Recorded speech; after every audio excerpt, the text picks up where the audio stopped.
وما تكون في شأن وما تتلو منه من قرآن ولا تعملون من عمل إلا كنا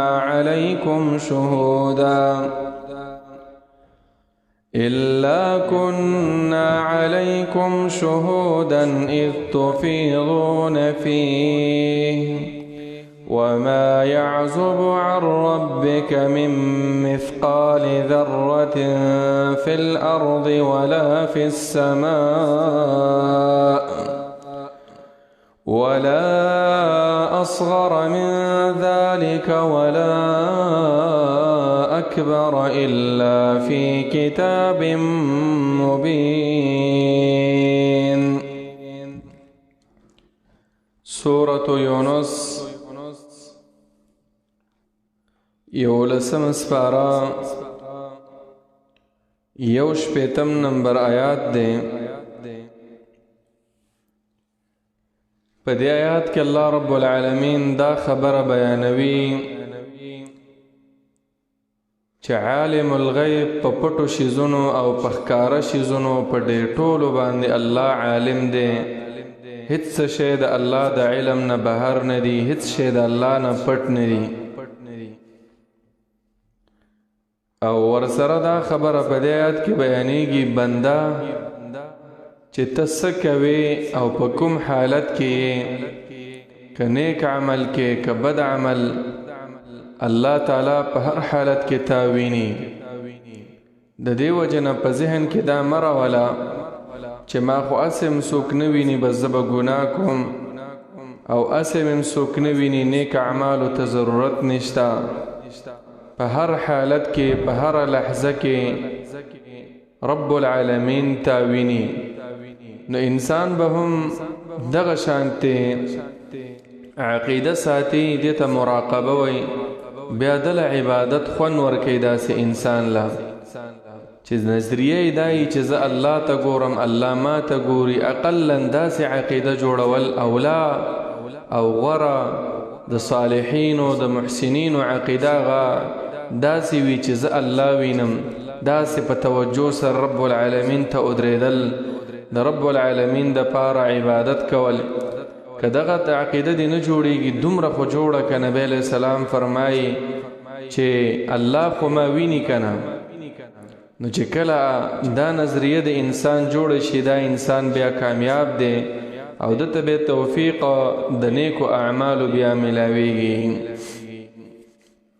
فرمای رب العالمین وما تكون في شأن وما تتلو منه من قرآن ولا تعملون من عمل.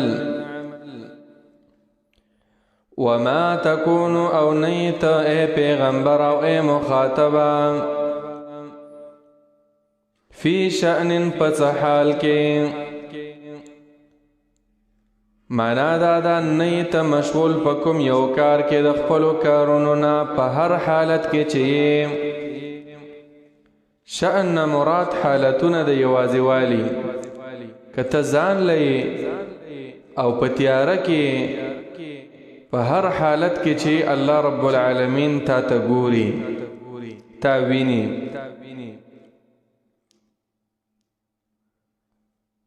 وما تتلو منه من قرآن او نلولیت اے پیغمبرا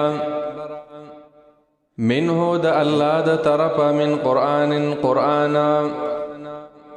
من قرآن مانا یادا دا چی پورا قرآن نلوری، یادا مانا دا چی وحصہ دا قرآن یو سورت دا قرآن یو آیات دا قرآن یو ٹکڑا دا قرآن. یا منه ضمیر قرآن تراجے ترجمہ دا سے ہوکئی. وما تتلو او تلاوت نکویت نلولیت منه دا دی قرآن من قرآن سحصد قرآن یو سورت دا قرآن یو ٹکڑا دا قرآن.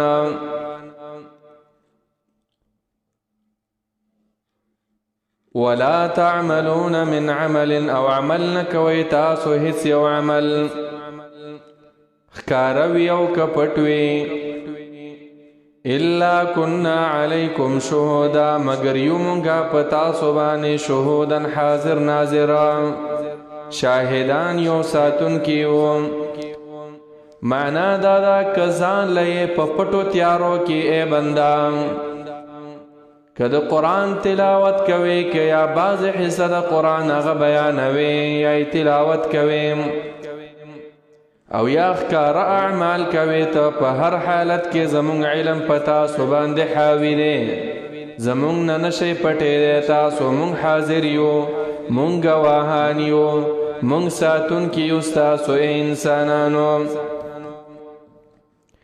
اذ تفیضون فیه کلچ شروع کوي تاسو پدائی کے ہی ضمیر مانا ټول ما ذکرہ ہر حالت کدو قرآن تلاوت شروع کوي که عمل شروع کوي یا اذ تفیضون فیه کلچ مصروف سیگئی تاسو پدے مذکور اعمالو کی پدے ټولو باندې رب العالمین ویز خبر یما نگوری عزیزانو دی کی اشاره دا دی خبری تا الله رب العالمین مونږ ویني نو داسې عقیدم جوړوا چې کله بندگی کې د بندگی په وخت کې چې الله ما ویني د انسان به تقوا ډېره زیاته اعلی درجه ته رسیږي اول اعلی درجه خدا ده چې انسان د عبادت د ادا کولو په وخت کې که هغه مونځ وي که روژه وي که زکات وي که حج وي که جهاد وي که ذکرونه وي که خپل ولی پالل وي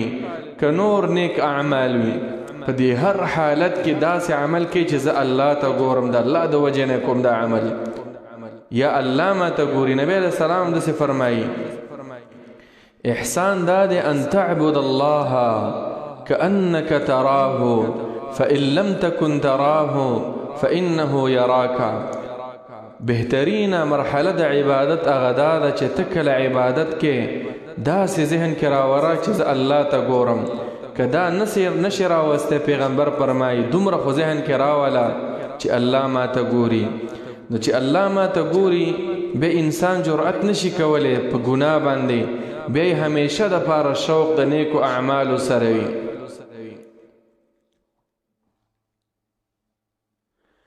شاعرم دسې فرمایي چې په تورو تیارو کې ته یې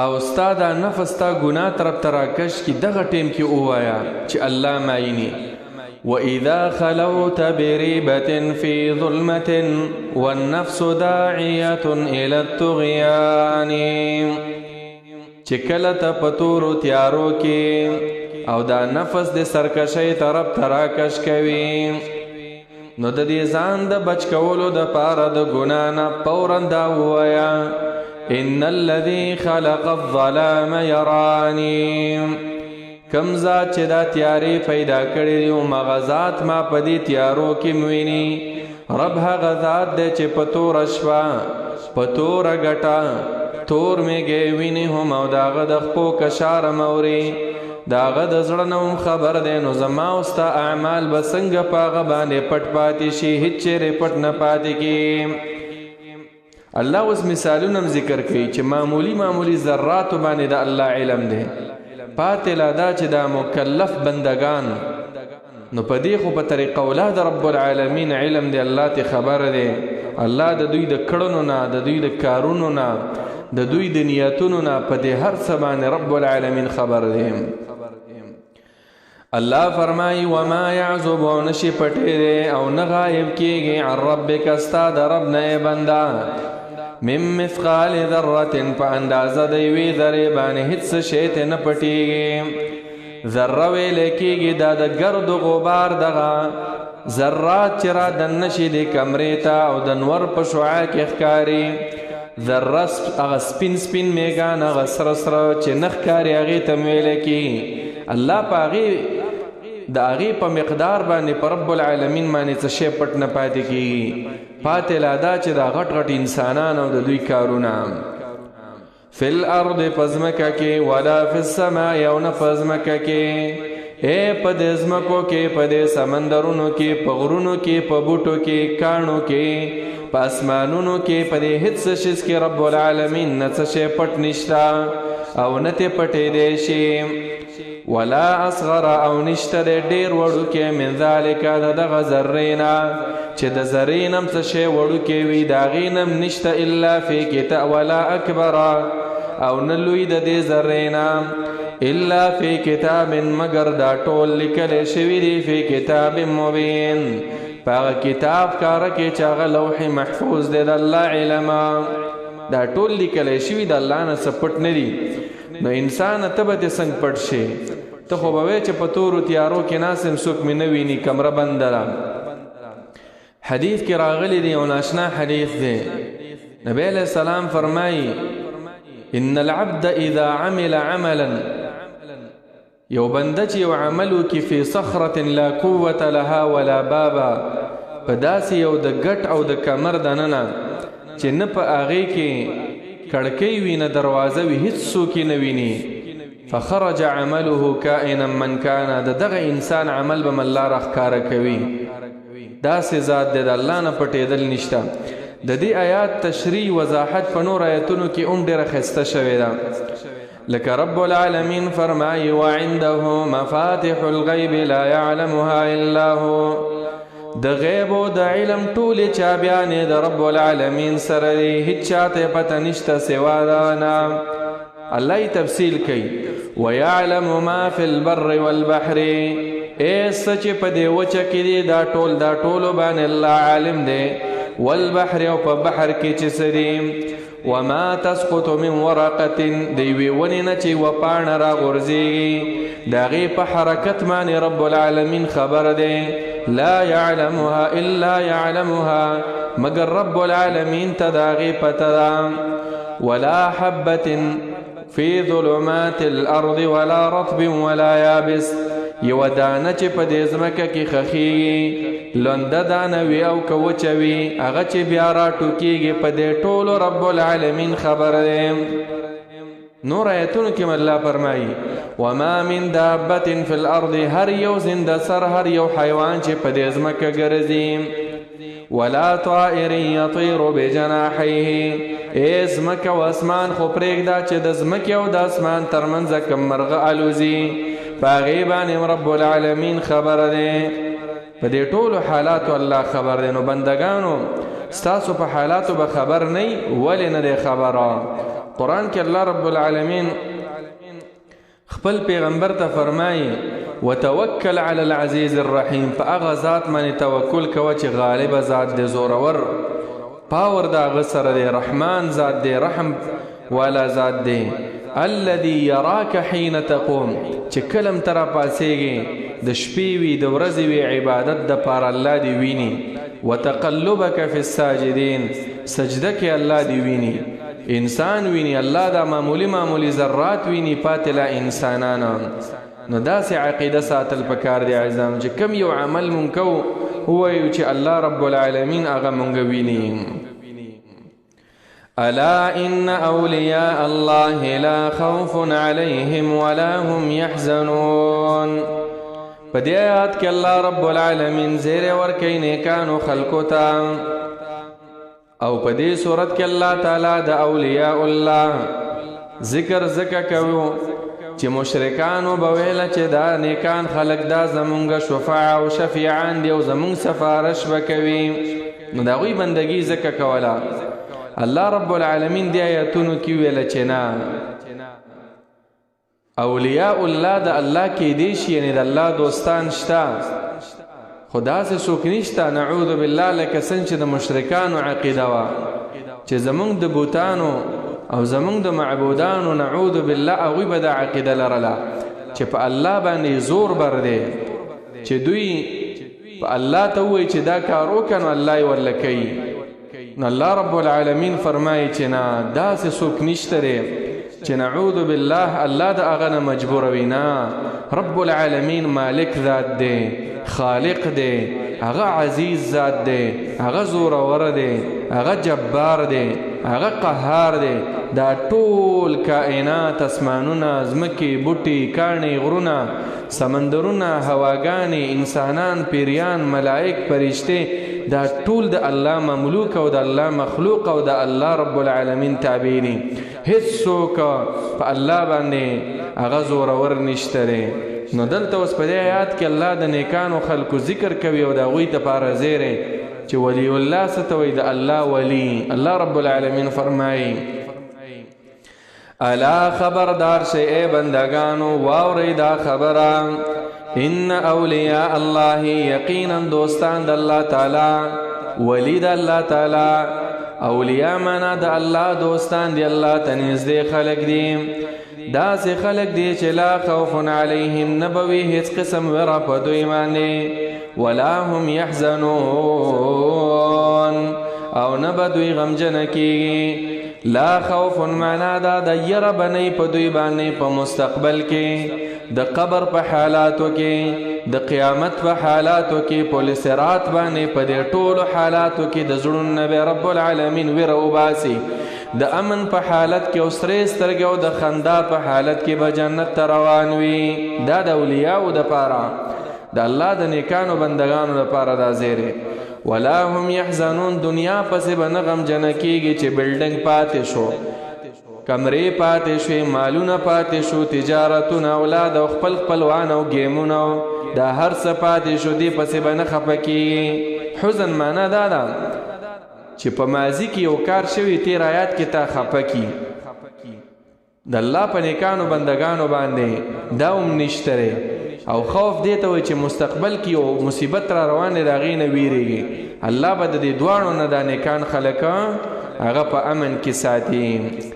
اولیاء الله اولیاء د ولی جمع ده. ولی د ولایت نه دی.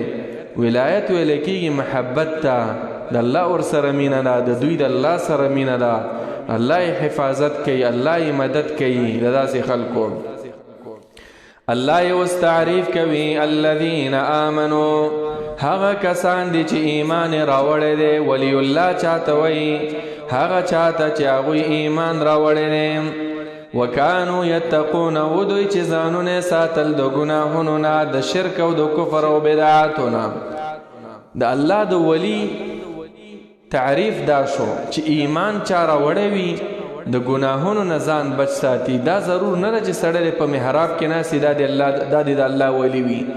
یو سړی د چا سره خبرې نه کوي او غلی غلی ګرځي نه. لنډ تعریف چې الله رب العالمین کړی چې مؤمن دی د ګناه نه ځان بچ ساتي او نیک اعمال کوي دا د الله رب العالمین ولی دی. خو وکانو یتقون کې اشاره ده په استمراري شکل باندې همیشوالی. دا نه چې بس یوه جمعه بس تقواداری او بس په دویمه جمعه یوه میاشت بس بیا سوس پوستې بیا د مونځ ته هم ډډه نه لګېږي نه. هر وخت به په نشاط کې تکړه تکړه به د الله عبادت ته د ګناه نه به ځان بچ ساتي د ګناه نه به د نفرت وي د نیکو اعمالو سره به د محبت وي. دې ته ویلی کېږي ولی. په احادیثو کې نښه دا هم راغلې ده چې اذا رؤوا ذکر الله کله چې ولیدلی شي داسې خلک چې د الله سره تعلق دی فورا انسان ته الله ور یاد شي.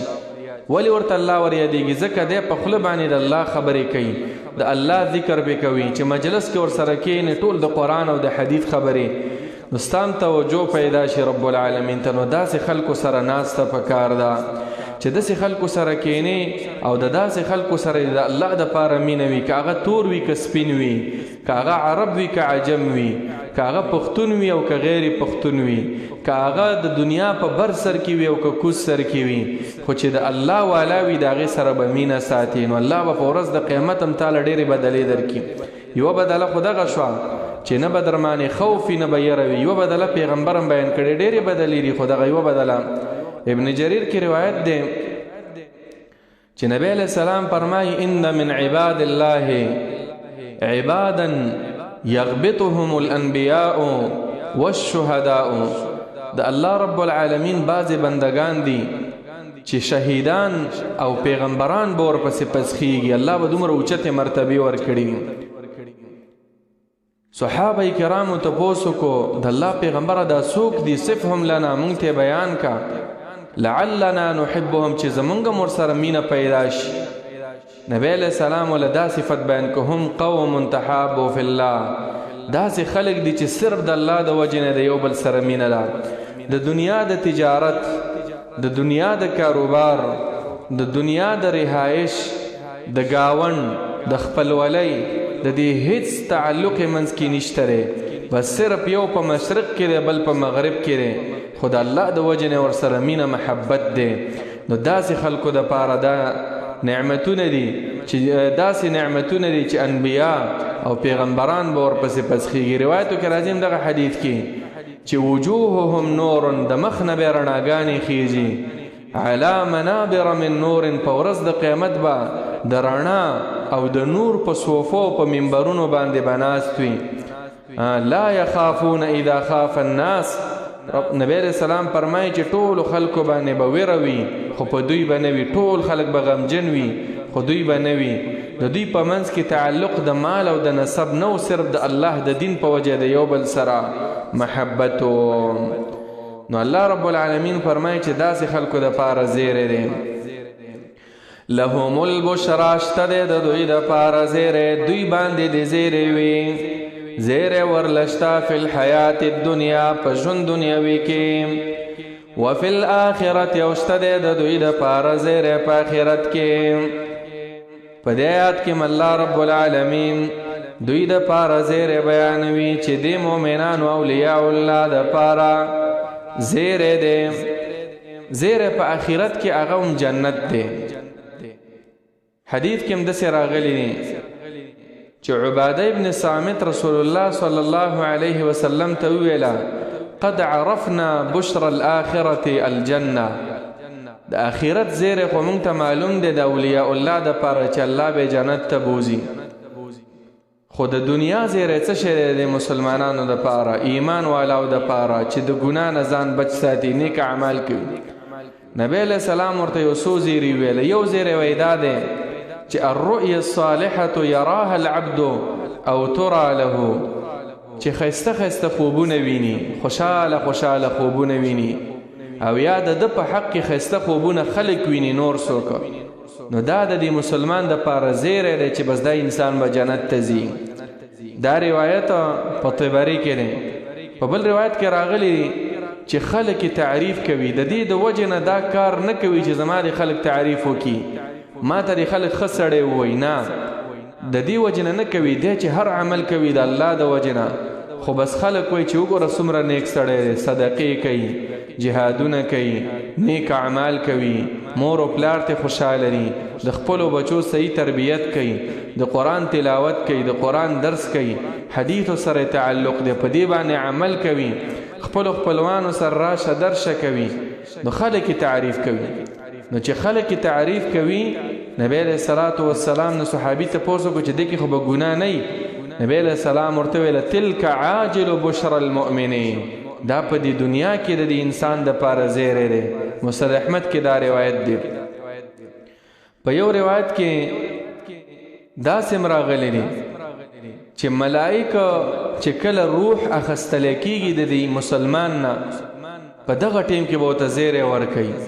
لا ژوندی دی، مړ نه دی، د زنکدن حالت دی، او ښایسته مخ شکلونو کې به ورته ملائک راشي.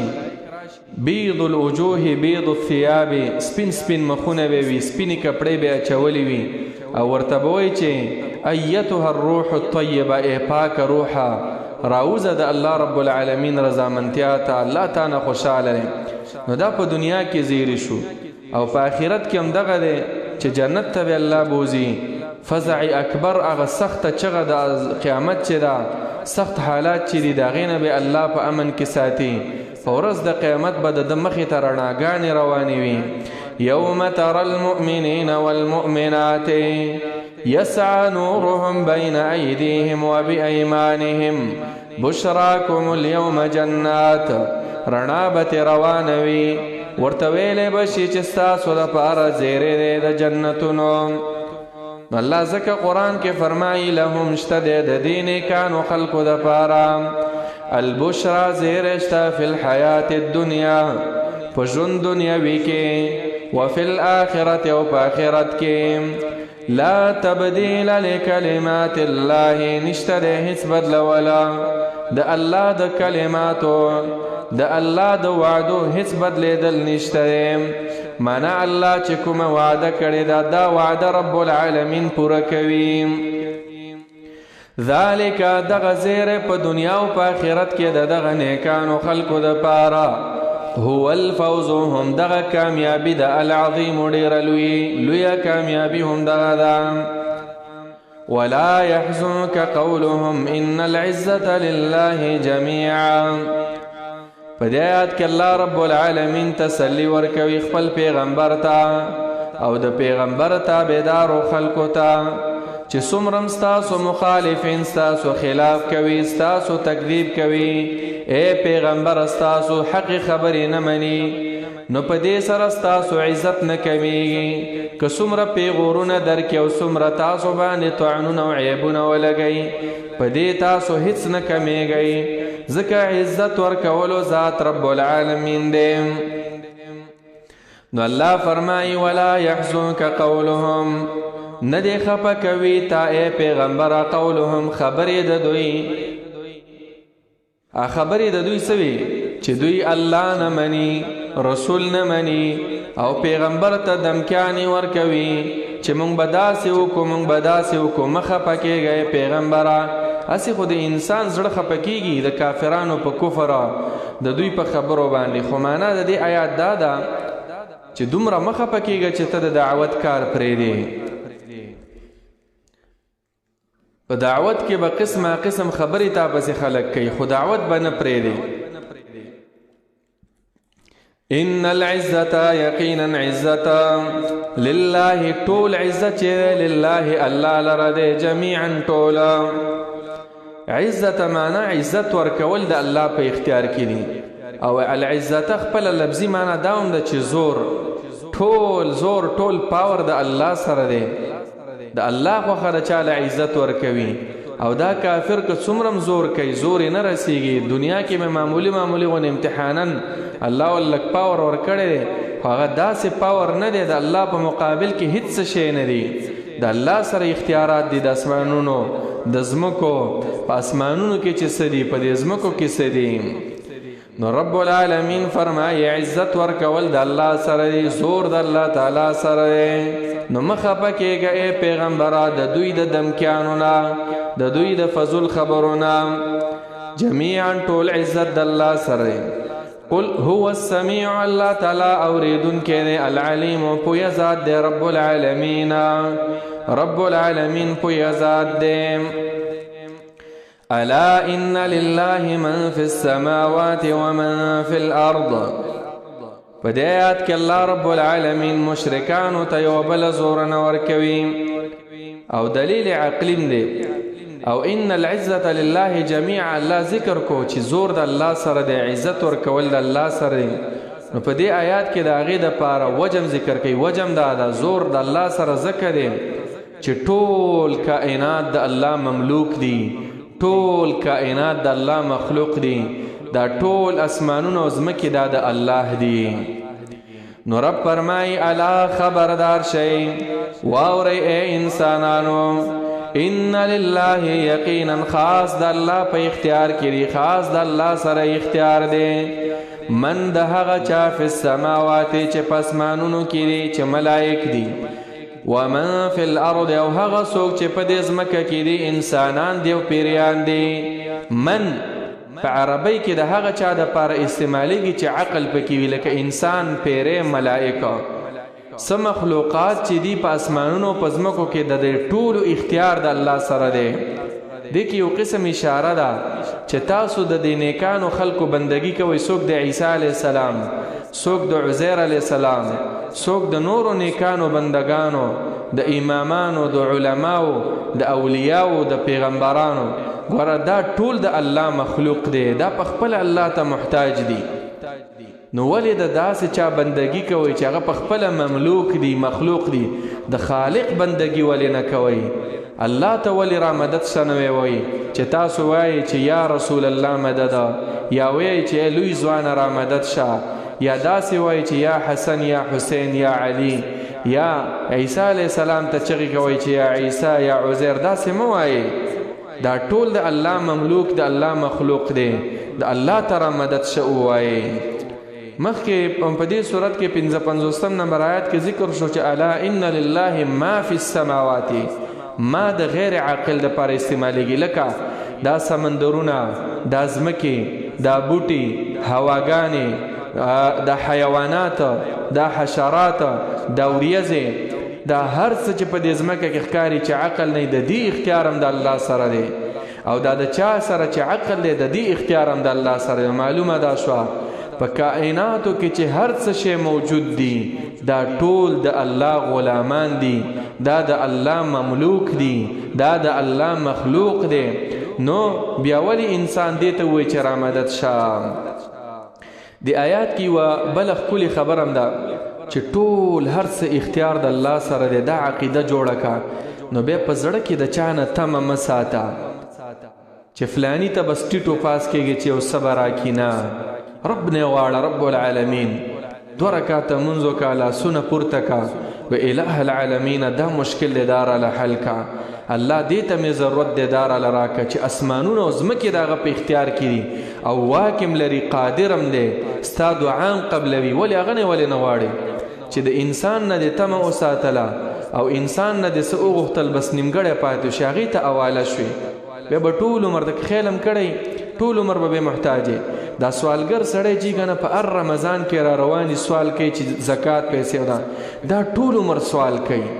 دا ولې وجه دا ده چې د مخلوق ته ځان سپارلې، ته خالق ته ځان وسپاره او لږ همت وکړه، لږ خواري وکړه، والله چې ته به د ورکړې والا جوړ شي.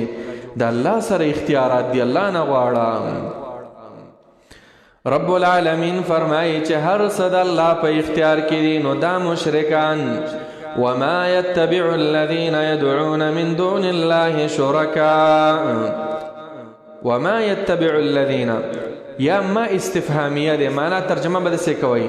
وما يتبع الذين د څه شي تابعداري کوي هغه کسان يدعونا چې دوی را بلی من دون الله سوا د الله تعالی نه شرکا شریکان را بلی، دا د الله نه علاوه چې شریکان را بلی. نو ما يتبعو دوی د څه شي تابعداري کوي؟ جواب واپس هم په دې آیات کې ذکر دی چې يتبعون الا الظن، دوی تابعداري نه کوي مگر تش د ګمانونو.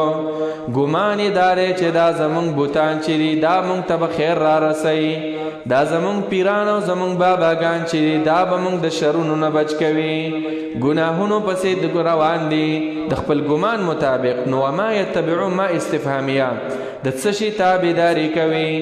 معنا سدا اټکلیات او د ظنیاتو هیڅ دلیل تابعداري نه کوي. یا ما نافیه ده، ما نافیه معنا په معنا د نسره، به ترجمه ده سره وما يتبع الذين تابعداري نه کوي دوی، تابعداري نه کوي الذين کسان يدعون من دون الله چرا بلی سوا د الله تعالی نه شریکان. تابعداري د څه شي نه کوي؟ الدلیل د کتاب او د سنت تابعداري نه کوي، قرآن پسې نه ځي. یا داسې ترجمه ده وما يتبع تابعداري نه کوي الذين يدعون من دون الله هغه کسان چې هغوی سوا د الله تعالی نه بل چاته را مدد شوی. تابعداري نه کوي شرکا د خپلو نیکانو شرکاو، اے پیغمبرانی د الله سره شریکان ګرځوي، د دغه پیغمبرم به تابعداري نه کوي، د خپل خواهش پسې روان وي. نو رب فرمای یتبعون تابعداري نه کوي دا خلق الا الظن مگر د ګمان. ځن ویل کېږي ګمان، یقیني شي پسې نه ځي. یقیني څه شی عزیزانو؟ د الله کتاب، د پیغمبر صحیح احادیث. بس خوبونو پسې، چټیاتو پسې، فضولیاتو پسې، بس داسې وشو داسې وشو، قصو پسې، خرافاتو پسې، ګمانونو پسې ګرځي. هلکه الله وی، رسول وی، نه نه نه دې معنی زړه نه خلاصېږي، دې معنی زړه نه یخېږي، وګونه نه خلاصېږي. دا د کمزورو خلکو کار دی. مسلمان چې دی چې ایمان د الله په کتاب راوړی وي او د پیغمبر په حدیثو، بس دا حرف اخیر دی، دا ریډ کراس دی، سره کرخه ده. دا چې ورته بیان شي بس لاسونه تسلیم شي. اسلام دې ته وایي که نه مسلمان؟ اسلام تسلیم شي قرآن ته. بیا الله د دې مشرکانو باره کې فرمایي ان یتبعون دوی تابعداري نه کوي الا الظن مگر تش د ګمانا ګمان دا دی چې دا زمون معبودان دا به مونږ ته خیر را رسي الله وای تش ګمانونه دي وانهم ندی دوی الا يخرسون مگر اٹکل کوي ټول اٹکلیان دي کدا سی وکو داسې بوشي کدا سی وکو داسې بوشي یقیني دین پس ندی روان چې رب العالمین ورته فرمایي چې د توحید عقیده خپل کوي ډایرک بم رب العالمین جنت تبوزي دا ګور اٹکل نه دی دا یقین دی چې من قال لا اله الا الله خالصا من قلبه دخل الجنه د توحید کلمه چې دی په یقین سره وویلو پر رب العالمین دی یقین مضبوطو د الله د قانون مطابق د خپل زندگی بیا تیروله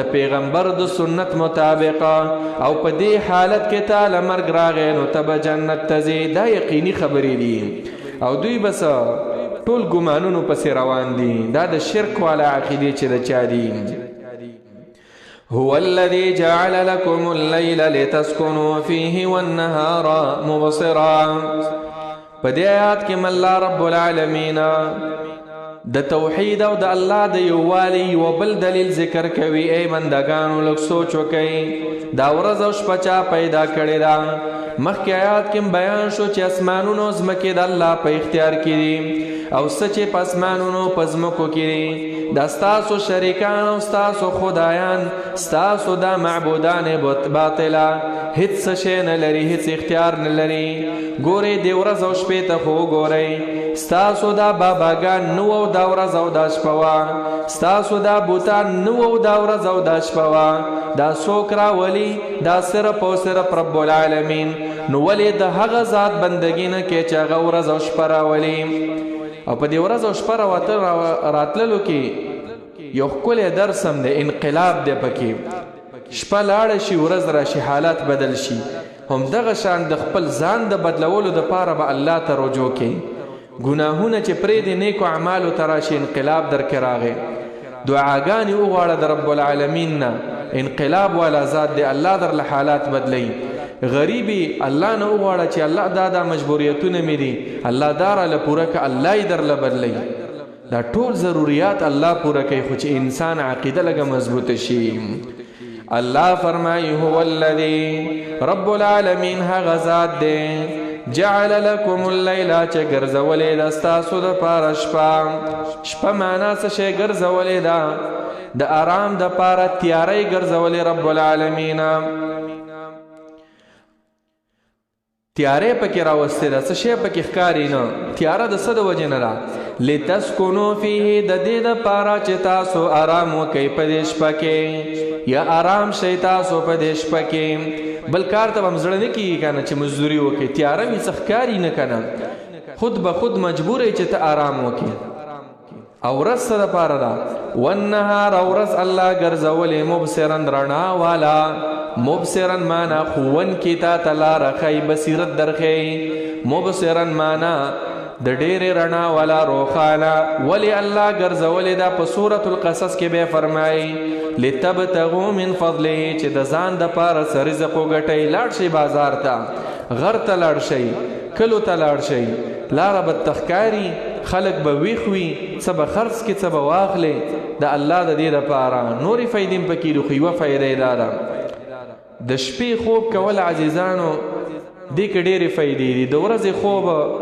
دې کې ډېر نقصانات دي د ټولو نه اول دا آیات پې دلیل دی دا شپه د آرام دپاره ده ورځ د آرام دپاره نه ده ورځ کې خپل کار وکړه علم زده کړه خپل کسب وکړه او د شپې وختي وده کېږه چې سحر مونځ ته راپاڅېږي یو انګریز او یو ساینسدان د دې آیات په وجه مسلمان شوی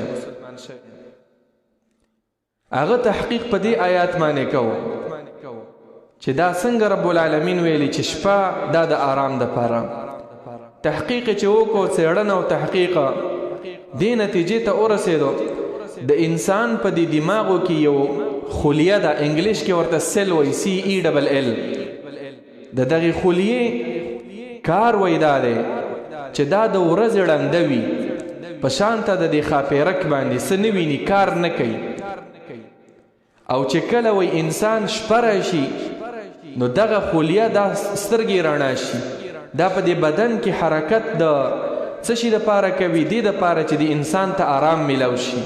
د رب دې قدرتونو ته ګوره. مونږ او تاسو خو اسې ایمان دی الحمدلله چې قرآن کې ډېر دروست دي، خو دې انګریزانو بالفعل بالمشاهده په دې سترګو د الله قدرتونه ولیدل او بیا ایمان راوړي. نو دا خلیه او دا سل او دغه آله چې الله پیدا کړې ده په دې دماغو کې، دا په څه؟ دا په شپه کې یخیږي. د دې وجې نه ته د ورځې 10 غنټې خوب وکړه او د شپې 2 غنټې وکړه. په خپل هم دا پریکټیکل تجربه وکړه. د شپې د 2 غنټو د خوب سره د ورځې د 10 غنټو خوب برابر نه دی. د ورځې چې تر څونه مودې چې راپاڅېږي ستړی ستړی به وي او ډوکې به دې درد کوي، بیا به دې زړه کېږي پاڅېدی به نه شي. او د شپې چې وده شي دغه خوب بس دا کافي خوب وي. او د ورځې دغه خلیه کار نه کوي، که هر څومره تیارې جوړې کړي. الله قدرت دا دی. الله ځکه قرآن کې فرمایي لتسکنوا فیه، انسانانو د شپې لږ آرام کوئ. او په سورة عما یتساءلون کې فرمایي وجعلنا الليل لباسا، الله ملتم فرمایي وجعلنا نومکم سباتا.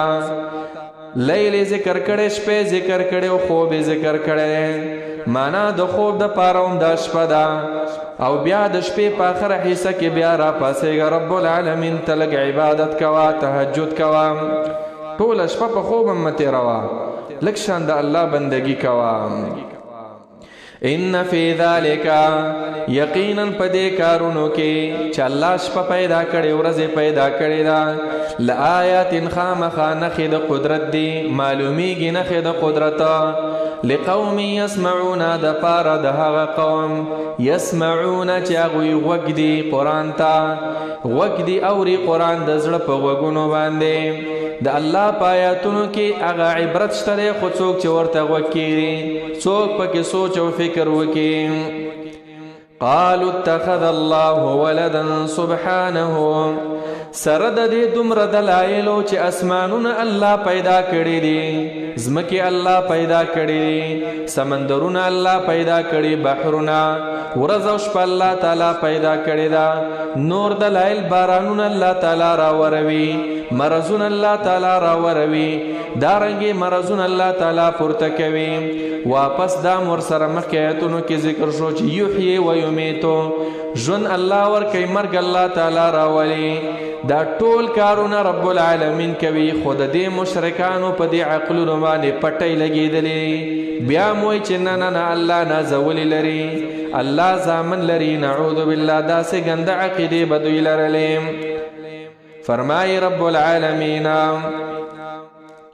په دې آیات کې الله زورن ورکوي هغه چاته چې الله سره شریکان جوړي او نسبت د ولد کوي الله ته چې د الله اولاد شته، د الله لوریانی دي، د الله زامن دي. دا عقیدې به دوی لرلې چې ملائکو ته به د الله لوریانی ویلې مشرکانو، او عزیر علیه السلام، عیسی علیه السلام دې ته به د الله زامن ویله.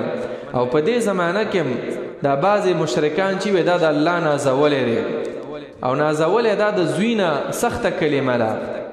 اتخذ معنام دا ده چې نازولی یې نیولی دی، اتخذه کې اشاره ده دې لپاره. نو دا عقیدې نه دي ساتل، الله نه نازولی لري او نه نازولو ساتلو ته الله ضرورت لري. الله خپله فرمایي قرآن کې، ګورئ څه وایي، قالوا وای دا مشرکان دا کافرانا اتخذ الله ولدا، نیولی دی الله تعالی ولدا نازولی، یا ولدا ولدی نیولی لور او زوی. الله نیولی دی، وی مونږ چې دا بندگی کو مشرکانو به ویله وای دا د الله نازولی دی، دا الله ته چې ووایي بس مونږ به د جهنم نه بچ کوي، زمونږ مشکلات به لرې کوي. دا غلطې عقیدې. هلکه الله سره ډایرکټ لین ساته، ډېر ښکلی ذات دی چې د بنده او د الله ترمنځ رب العالمین څوک واسطه نه ده ګرځولې، هیڅ واسطو ته ضرورت نشته. دې وجه نه تاسو د قرآن کې سوچ کوئ، واذا سألک، کله چې بندگان د تا نه تپوس کوي ای پیغمبره زما باره کې، نو څه ورته ووایه؟ څه ووایه؟ رب العالمین فرمایي فإني قریب، زه نږدې یم، اجیب دعوت الداعی، زه د دې دعا کوونکي دعا قبلومه، اذا دعانی، کله چې ما نه څه وغواړي. هیڅ واسطو ته ضرورت نشته، نه وزیر ته ضرورت شته، نه مشیر ته ضرورت شته. ما پیغمبر په واسطه کې پیش کوه، ما اولیاء په واسطه کې پیش کوا، ما ملائکه په واسطه کې پیش کوا. ډایرک وایا چې رب العالمین ته رحمان او رحیم ذاتی پیغمبر په واسطه اولیاء داسې دعا مکوا چې یا الله ما د پیغمبر په وجه وبخي، یا الله ما د شیخ عبدالقادر جیلانی په وجه وبخي، یا الله ما د امام ابو حنیفه رحمه الله په وجه وبخي، ما د امام بخاری په وجه وبخي. او ما دوی ته واسطې راوړه ډایرک په ډایرک باندې د الله سره تعلق.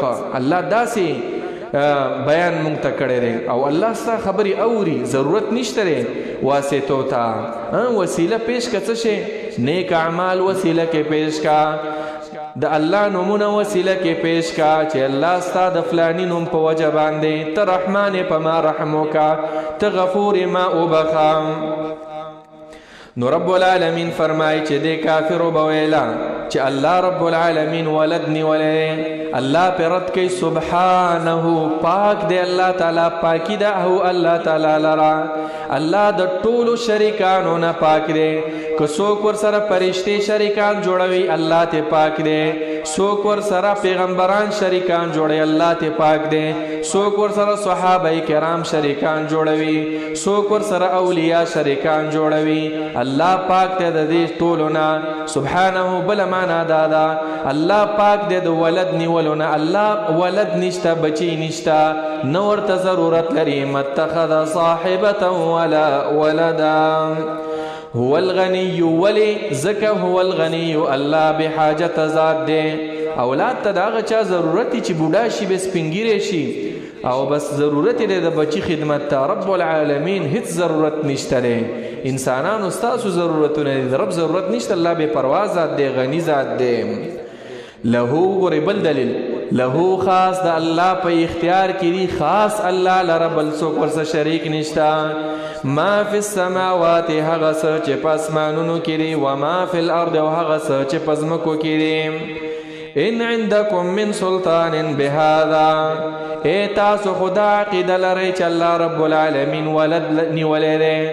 الله وی ان عندکم نشته تاسې سره من سلطان څه دلیل او څه حجت او څه برهان بهذا پدې غلط عقیده چې الله ولد نیولی دی، الله بچی نیولی. نعوذ بالله، هیڅ دلیل در سره نشته، دلیل نشته. او اتقولون آیا جوړوي تاسو، تړی تاسو علی الله په الله تعالی باندې ما هغه څه لا تعلمون چې نه پوهیږئ تاسو په هغې باندې.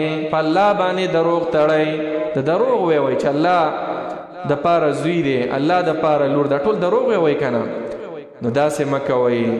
په سورة مریم کې الله ذکر کړی دی چې ډېره ګنده کلمې د دوی د خولې نه راځي ده چې الله رب العالمین بچی نیولی دي. په سورة مریم کې رب العالمین فرمایي وقالوا اتخذ الرحمن ولدا، دا مشرکان وی چې الله ولد نیولی دی، بچی نیولی، نازولی.